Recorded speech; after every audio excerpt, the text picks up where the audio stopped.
Hey everybody.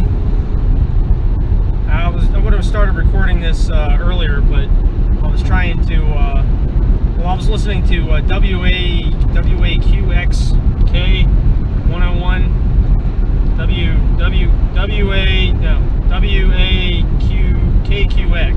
WKQX 101 Chicago. I found a decent radio station. I was just, because I was stuck in traffic like usual, trying to get through upper Indiana out of the tri-state area, trying to get out, got into traffic, no surprise there. But anyway, I was listening to WKQAQ. I was listening to that radio station, and I just now finally got out of the range of it, and I was just listening to nothing but static. So I figured I'll just shut off the radio and turn on my camera, and you'd have to look at my ugly mug and start talking. So there we go. Sorry, Lauren, I held out for as long as I could. Great radio station. But yeah, I'm 88.7. Well, actually, let me just give you the big numbers. I'm 470 miles away. 470 miles away from Charleston, West Virginia. And according to the TomTom, I'm not going to get there at this current rate. I'm not going to get there till 10:14 p.m. My plan for the day. Well, yeah, wait a minute. Right now it's 1:50 Central Time. It's actually 2:48 Eastern Standard Time. I should probably change my watch soon. Maybe I'll do that when I get to the next rest stop. But that's the thing I like about these TomToms. They keep you. They keep the time unless you change it specifically. It keeps to your original time zone, so you know what time it is. You know where you're going. So I decided not to even mess with the settings and switch it for Illinois time. I just switched my watch, my Windows phone, and my iPod. Changed the times on that. And but yeah, now I know for a fact when I get there, it'll be, well, hopefully I'll be there by 10:14 tonight. I got a long friggin' way to go. Long way to go. This is probably going to be the longest stretch of driving that I've done since I started this trip. The shortest was when I left work to go to Philadelphia. That was only about an hour and a half, not including the traffic getting into Philadelphia. That's how I knew I was in the area. I was like, oh hey, yeah, bumper to bumper traffic. Yeah, I'm in Philly now. If you're ever going to Philadelphia, try to avoid the Roosevelt. I forget what route number it is, but just try to avoid the Roosevelt Expressway. It's every time you go through there, you're going to be driving pretty slow.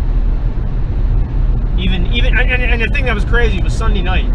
It was like it was almost midnight Sunday when I got to Philly, and even then, Sunday night, midnight, it was fucking traffic. I don't believe it. And then the second longest stretch was when I went from Columbus to Chicago. And the longest stretch so far is, the second shortest. I should have said second shortest. I'm sorry. I only got 3 cups of coffee in me. The second shortest was Columbus to Chicago, but the really grueling one was Philly to Columbus. But now this is going to be the worst. I'm going from Chicago to Charleston, West Virginia. And according to Google, it takes 8.5 hours, maybe 9 hours, probably 10 at this rate to get there. And yeah, it's 2:50 p.m., 467 miles to go. Traffic slowing down on 65 southbound for some reason. I would be going 80 at this point, but that's not the case right now. I'm only going a little over 67, which is the speed limit. But like I've said before, I always go 10 miles over the limit.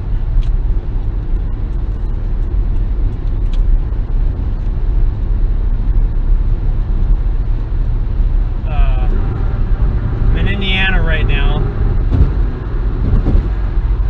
104 miles to Indianapolis. And I got just over a quarter tank of gas. Which I got about a third of a tank of gas right now. So I should be good for a while.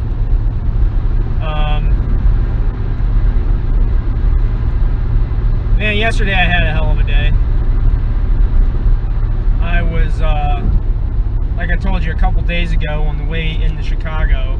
Actually, I should tell you that today is day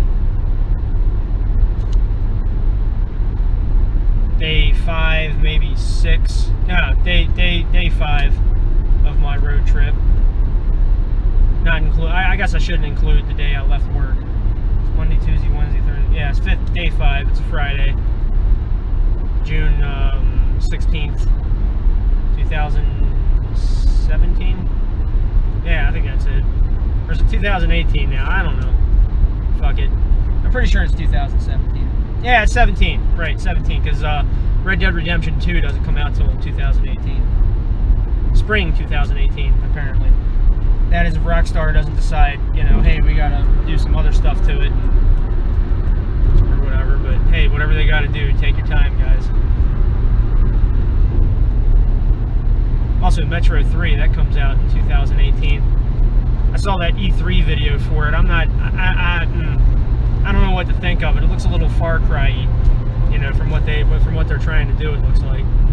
I hope they don't try to bastardize what makes Metro great by trying to, you know, simplify it for casual gamers. I don't want them to do that.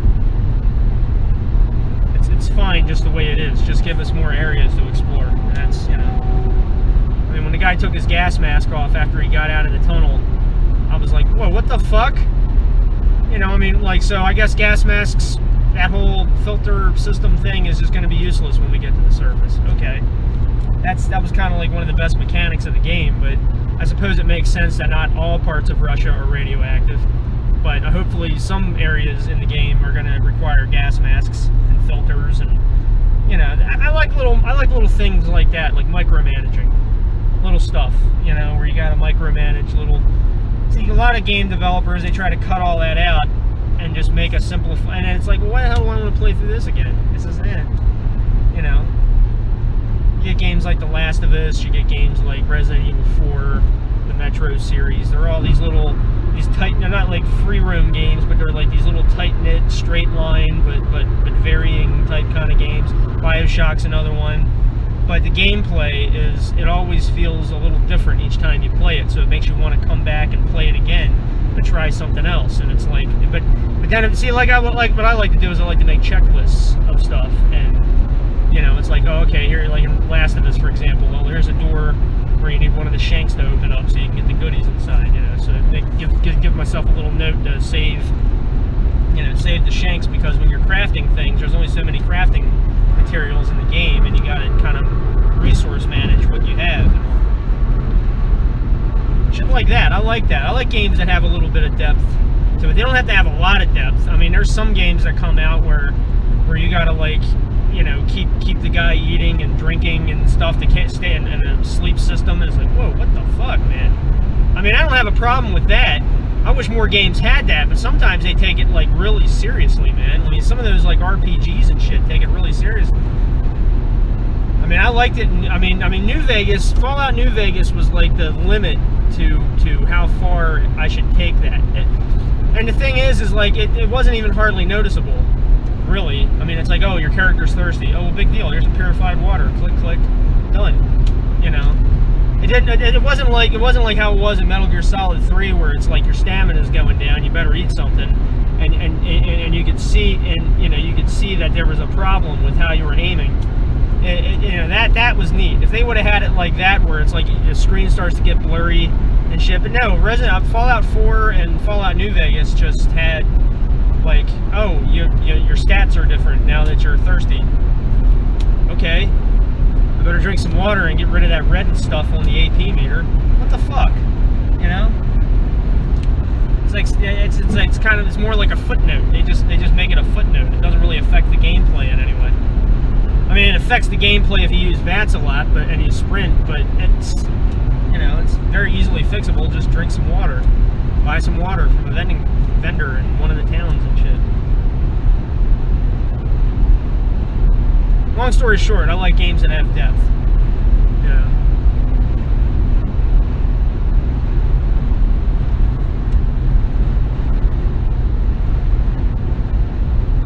I probably could have been listening to the radio a little longer, but like I've told you before, I'm driving a 1999 Toyota Corolla, and it has one of those. It has like one of those radio antennas that goes in and out. You can fold it out, and you know. But I probably would have only been able to get like maybe another 10 miles or so out of the station before I had to, before I would have to shut the radio off altogether, because I don't like a lot of static. It's like, Jesus. I don't mind half static. I grew up with half static. I used to play video games and listen to the radio on my alarm clock, because the alarm clocks used to have, radios. I mean, they still do. It's not like, here I am saying used to, like as if I'm an old man. Yeah, you know what? They used to be able to get radios. No, I mean, but really, I used to play like Grand Theft Auto 3 on the PlayStation 2 and all. And then when I got a TV in my room, I started watching television. I started watching like old, I could only get the network channels at the time, because before we had cable. And then once we had cable, it's like I had a little cable box, and I would watch AMC or TCM or whatever, and play Ratchet and Clank. I'd have like half my attention on this, half my attention on the game. Of course, that was back in the day when you could play a game and you could just play it over and over and over again, and you wouldn't get tired of it. But nowadays, I play a game and it's like, am I near the end now? Is this over yet? Is it, I'm getting near the end of it. I'm getting older. I don't have that same love for video games, unfortunately, that I used to. But, some of them, now I look at them and I'm just a little more critical about how they, like just about, like 10 minutes ago when I was talking about Metro 3. I'm sure Metro 3 is going to be awesome. I should have some faith in 4A games for, making something that's going to be badass. But, and of course, they're under the right management now. They got Deep Silver backing them up, But really, if you think about it, the only reason Metro 2033 and Last Light turned out so good was because THQ was so busy going, we don't give a fuck. Here, let's throw money at this. We'll throw money at that. And that's why they went bankrupt, because they weren't paying attention to shit. And the games came out the way they are. But I'm wondering if Deep Silver, if they're going to be a little more strict on what is done, if they're going to be a little more strict on their creative thinking and how to make the game, if they're going to be like, oh, well, the Call of Duty crowd likes this, you should put this in the game, and well, this crowd likes this, ooh, the Far Cry crowd, shit like that. I hope they don't put too much input into that. Just let 4A make the game the way they want to make it, and you guys just fit the bill. Just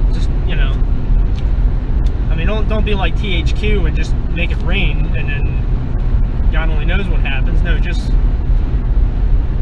pat them on the back. Hey, you guys are doing a great job, and let it go.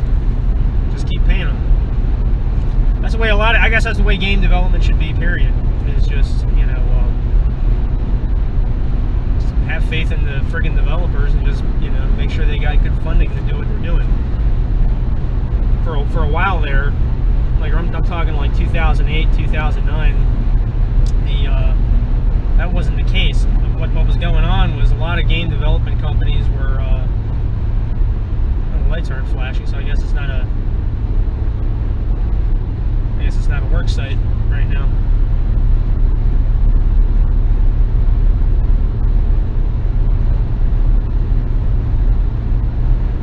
See, if the lights aren't flashing, then it's probably not a work site, which means I can go back up to 80 miles an hour without having to worry about getting pulled over or a camera light being flashed. I guess all the road work looks like it's being done over on that side. I'm going south. So for everybody going north, my prayers are with you, but it looks like the traffic's moving pretty decent. It's only for a couple miles. But yeah, around 2008, 2009, that's when I really started getting disenchanted with video gaming, because there was the game companies were just doing all kinds of different bullshit, and it just wasn't that great. I mean, just playing games just wasn't that, after a while, it just wasn't as great as it used to be. And but now I'm just kind of, I've already, now what it is, what I'm trying to do now is I'm trying to I've already bought games. I've already got games. I mean, I'm playing Batman Arkham Knight right now. Yeah, I know. I'm rocking it like it's 2014. I know. Yeah. But anyway, I'm playing that, and it's like I want to beat what I have before I even try to buy new stuff. You know, I'm definitely going to get State of Decay 2 when it comes out. I'm definitely going to get Red Dead Redemption 2 when it comes out. But I've already got, like, a bunch of other, you know, I've already got a bunch of games to play, and once I beat those, then I'll worry about. I'm not one of those guys that buys every new game that comes out and then just lets it rot on the shelf because he has to work a job, and then he comes home and it's like, oh, I'll play for an hour, but then you end up sleeping instead because you're so goddamn exhausted from working hard. It's, you know, there's a point when it comes to video gaming, there's a point where I'm just going to have to actually grow up. And I'm not saying that you can't keep playing video games even when you're an adult, but, you know, I got other things that I want to do. You know, I want to be a filmmaker. I've had writer's block. I'm not blaming the video games, but I've had writer's block for a while. I mean, if you follow me on hub pages, you know, like, hey, you haven't posted a new pub in a while. It's like, yeah, no shit, I know, yeah, I haven't. I think the last hub I posted was, I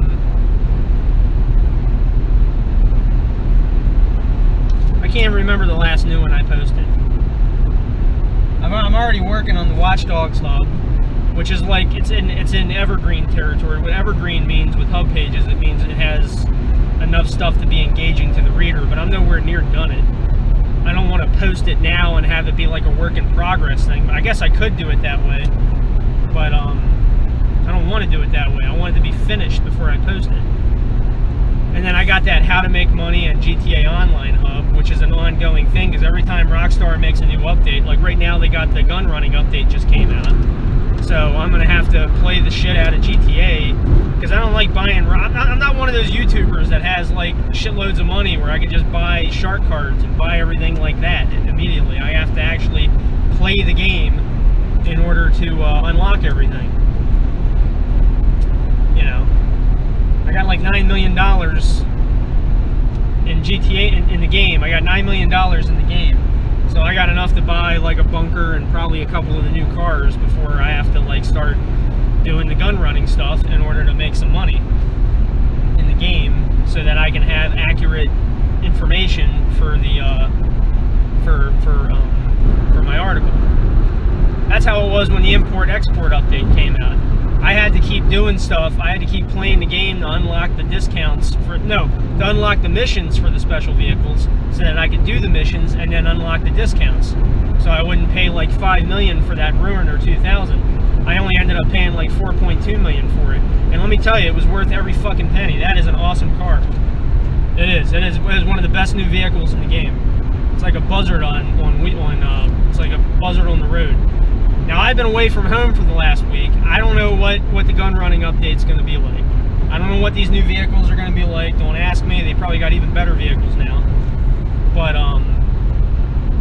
yeah, when I'm going to have to work on that in order to update that hub. So I got that hub to work on. What else? I got that thing that I was gonna see. I got that one thing I was gonna write about when I was on the train going to Chicago back in last May. You know, I got all these different hubs that I want to write, but I just don't have the ambition or the motivation to want to write them. I'm not really making a lot of money with hub pages. You know? Oh Jesus, that was a deer. I think that was a deer. It was just something on the side of the road. Ugh. Anyway, I almost hit a bird. Holy shit, that bird is very lucky. He flew out of the way of my passenger side headlight just in time. Man, I tell you, animals, they are friggin' suicidal along these highways, man. Right now I'm driving along, there's all these windmills, there's power windmills, there's hundreds of them everywhere, man. Hundreds of them. Hang on, I'm going to record.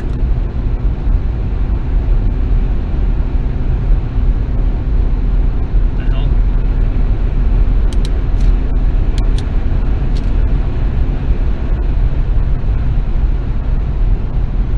Oh, the memory card's in. Hold on. Ah, Jesus. I'm going 80 miles an hour and I'm doing a bunch of tech shit. This is, that's alright, I got my eyes on the road. It's okay. We're okay, everybody. Okay, well, I didn't have my eyes there. I just had to find out where the SD card slot was. All right, eyes back on the road. Everything, yep, on the road, totally not illegal. Just a DSLR camera, officer.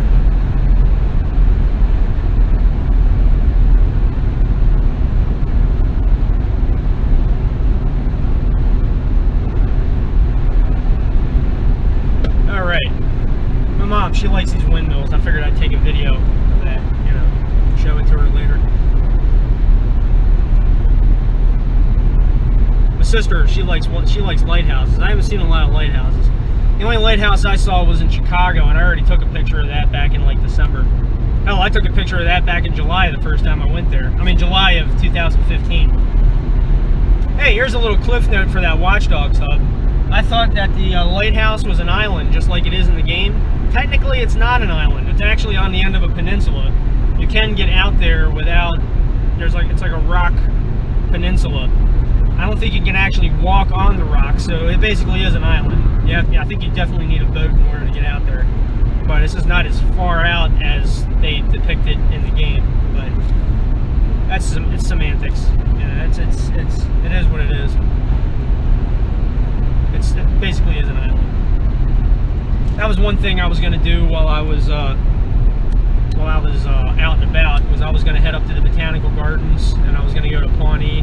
But I'll have to save that for another road trip. I don't have the time to. I mean, I guess I could have gone to Pawnee. I probably still can, but I think it's over that way somewhere. I'm in Indiana now. Illinois is. It would have been plus, you know. I mean, I would have had to rush it. I'm already having to rush as it is. I got 445 miles before I get to the next. I think I found what was left of the deer that I found back there. It was right there. It was just kind of like all along the road there. It was just anyway. I'm already going to Charleston, West Virginia, and I got 444 more miles to go.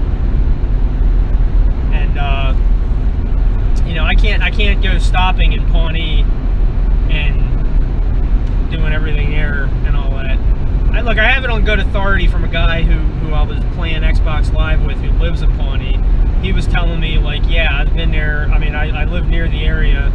All this is basically, you know, they pretty much got it right. You know, there is a murder house. There was a construction bridge. There was a construction site bridge, but now apparently they've long since finished construction on that. Because people in Illinois, they don't fuck around when it comes to construction. It's not like other places where, you know, you got 5 guys standing around like this, looking at a hole while one dude.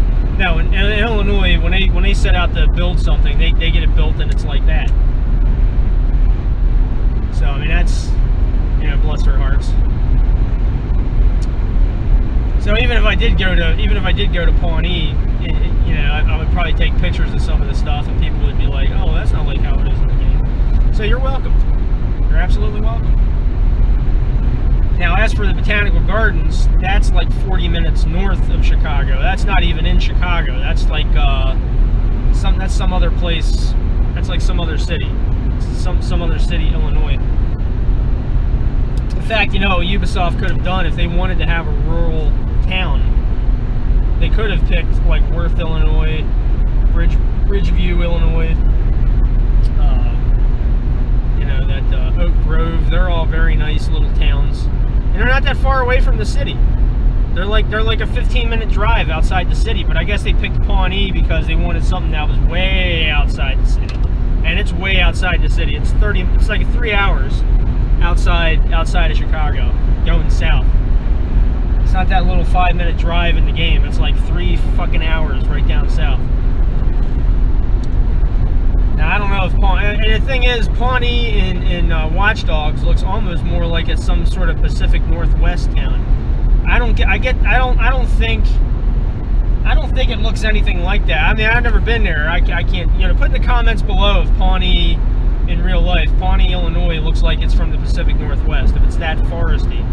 But it does, I don't think it's, you know. Then again, when I was driving around Oak Grove, Illinois, it looked like I was driving through Louisiana. There was like marshland. I thought there was going to be an alligator walking across the road. It was weird. I was like, am I in Illinois? It's like, yeah, but it was this marshland. It was like very swampy looking marshland. I'm like, so I guess Illinois got a little bit of everything, but that's pretty cool. So I'm probably wrong wrong about the Pawnee thing, but I'm not in any hurry to go out there to look for it, and to compare all the hot spots like I'm doing with the Chicago. I'm just sticking to Chicago, and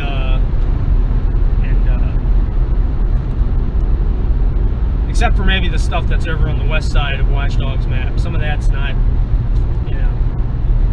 but I'm going to explain all that in the article, so I'm not going to go into all that.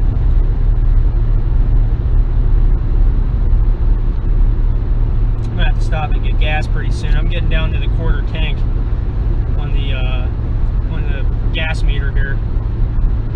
The thing is with this car, I don't trust the meter on here. It's like it's a little off.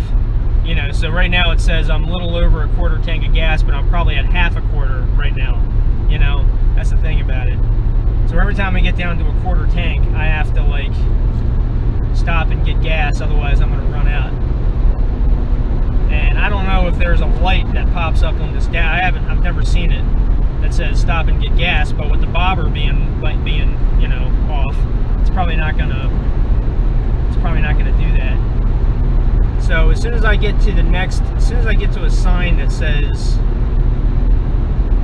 exit, gas exit or something, even if it's a fucking Pilot, I'm not using my card. Like I said the other day, look, if you ever go to one of these little middle of buttfuck nowhere gas stations, go inside and pay. All right, if it's you should do that. You should do that anyway, even if you're in the city. You should go inside, say, hey, I want 15 on pump number whatever, and then there you go. You shouldn't swipe your card at the gas pump, because I learned that the fucking hard way a couple days ago when I was in Eaton, Ohio, and there was this gas station / rest stop type place called Pilot, and I stopped there and I put my card in the thing by accident because I thought it was a gas pump. It was a diesel pump. It didn't say. You said it in tiny fucking letters on the pump, diesel only. It didn't say it like above, otherwise I wouldn't have pulled into the goddamn thing. But anyway, I put it in there, and then it says check with cashier, and I didn't find out until I got to Lebanon, Indiana, that it was actually that actually somebody had copied my card, and I had to call my card company, and they sent me out since I told them I was on vacation, I told them where my hotel room was going to be. I mean the address of my motel, and that they were gonna send out an express UPS package the next day. And but the thing is though, the asshole camel jockey motherfucker who runs the motel, he didn't accept the package because he's like, oh, I do not accept packages for anybody here. Even though I said I would, I did not want to accept a package from UPS. And I got a banger below. So, yeah, so he didn't do that. But luckily, the next day, I was able to go to the UPS store. Well, not the UPS store, but I went to the UPS distribution center, and I showed them my ID and everything, and they were like, here's your package. And that's that Illinois attitude. I love that Illinois attitude. They were like, they didn't give me a bunch of questions about shit. They didn't, like, make me do a blood test or anything to find out if I'm Eric Seidel or not. They just said, have a good one. Here you go. Here's your package. God bless her. People in Illinois are I don't want to sound like Trump and say they are beautiful people. I love these people. There's beautiful people here. No, but they are. They're beautiful. They're fucking great people, man. Every time I go to Chicago, I get that blast of Midwest happiness, man. But I don't get that in Ohio. I don't get that in Indiana. I don't get that vibe, I mean, the guy at the gas station in Lebanon, he was hella friendly. Everybody was very friendly. Everybody's very friendly in the Midwest. But, I was a little disappointed with Columbus. I'm not saying people were unfriendly in Columbus. I'm just disappointed with Columbus, period. I mean, I didn't actually get a chance to drive downtown and soak it in. I was kind of on the outskirts. The hotel I was at was on the outskirts. So I didn't really have a chance to go into town and go around all the different places. I did get a chance to see the White Castle headquarters, which I don't care what anybody says, it's one of the most beautiful things I've ever seen. Not only does it look like a little mini castle, that they got it set up to look like kind of like a castle, but the paneling, the old blue paneling, which they keep clean, by the way, definite byproduct of the 60s. You look at it and you think, oh, this is an eyesore. Well, fuck you, sir. The headquarters for White Castle in Columbus, Ohio is beautiful. It's very retro looking, but not in a shitty, trying really hard to be retro kind of way. It is what it is. It's great.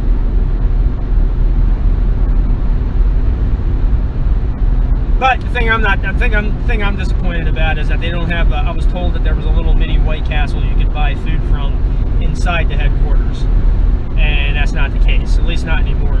So I love you, White Castle, but whoever told me that, fuck you.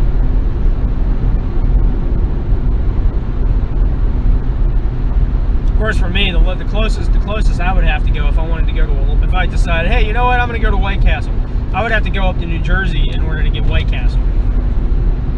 Got two problems here. One, I'm not that dedicated. I'm not that much of a foodie. Two, it's New Jersey. I'm not going to New Jersey. I went there by accident one time. I went to Philly for my first official road trip. I wanted to go to Philly and get Pat's cheesesteaks for my family, for my mom and dad, as like a, hey, look, I got my license. Woo! Anyway, I go up to Philadelphia, and I thought, you know what, just for curiosity's sake, I'm going to drive across the bridge. I'm going to go across the bridge to Camden, because I heard Camden's really shitty, but it's like I'd never seen it. And to be honest with you, I just wanted to drive across the Ben Franklin. I just wanted to go across Ben Franklin Bridge, check out what it's like driving across that bridge. So I go across the bridge. It didn't cost anything to go across the bridge from Philly to Camden. No tolls. It's all good. But you got to pay a toll to get back. Yep. That's the thing about New Jersey. It's free to go in. You want to get out of there, you're gonna have to pay. I can just imagine some fat, sweaty, greaseball-looking motherfucking Italian guy going, hey, you know what? Let me tell you something, man. Let me tell you something, motherfucker. You're gonna have to give me money if you want to get out of here. Hey, Tony, come here. Hey, this guy doesn't want to pay his toll. Come here. Let's kick the shit out of him. That's... Yeah, you want to go? Yeah, you pay me. I'll let you go. Hey, that's fucking New Jersey for you. They'll let you come in for free, but you're gonna have to pay to come out. You're gonna have to pay the ransom. So, that's one reason I don't want to go to New Jersey. And it was confirmed when I drove through there. I drove through Camden, New Jersey. It was a shithole. It was a shithole. Oh my God. Speaking of shitholes, I just drove past a closed motel of some kind. It's got trees growing out of it. Damn. That'd be a nice setting for a horror movie. But no, I don't intend to ever go back to New Jersey again anytime soon. I might go up to Atlantic City just for curiosity's sake to see what it's like up there, but probably not. I'm not gonna do that. Okay, this must be a speed trap along here because everybody's slowing down. Yeah, everybody's slowing. There's cops all over the goddamn place. I don't know what happened here, but now I'm going at 45 miles an hour. And I can smell something burning. I think that might be the oil that I spilled on the engine. Look, I didn't spill it on the engine. Okay, I was trying to I put some more oil in the car. I checked the dipstick and the oil was like kind of burned a little bit. So I put a whole bottle of benzene in there, high mileage benzene. And man, I tell you, the oil pan just like it was thirsty, like it was just soaking it right in. So I think that's probably what I should have did before I left Columbus. I probably should have put a whole bottle of oil in it. But I put a whole bottle of oil in the car before I left Chicago, or I should say before I left Worth, Illinois. Before I left the motel, I wasn't in Chicago. Like I said yesterday, I don't know why when you say Chicago, you just kind of soak in all the surrounding area. Oh, that's Chicago. No, it's not. It's Worth, Illinois. It is what it is. So, oh, hey, gas exit. Here we go. Exit 175. So yeah, what I ended up doing was I ended up checking the dipstick, and the oil was like a little dirty. You know how like when you cook French fries and it's like the oil's still oil, but it's a little blackish. Well, the thing is with this car, it's a 1999 Toyota Corolla. The thing is, it kind of burns oil a little bit. It doesn't burn it so bad that it's coming out the exhaust, but it still burns it a little bit, And so I put an extra extra bottle of oil into it. I don't have to get it fully changed for another 2,200 miles, according to Jiffy Lube's sticker up here. And I got 106,436 miles on it so far. After today, it's going to be, you know, close to 106,900 something miles on it. But yeah, it's I smelled it burn a little bit, but I think that's just what it was when I poured the oil in, I kind of spilled a little bit of it around the hole. Not a whole lot. It's just that it was a topped off bottle. It was a full bottle, and it was like, you know, like when you pour milk into a cereal bowl for the first time when you first open it up, you know, some of the milk sometimes spills because it drips down. It was like that. It wasn't a big amount of oil, but I think it's probably cooking. After and that's 200 yards, okay, go straight on. Anyway, I'm just stopping for gas, Tom. But yeah, I think that's what it was. It's just that. It's not the actual coming from the car oil. So I should be okay. But yeah, I'm gonna have to turn this off. I'll be back in a second. I gotta get some gas.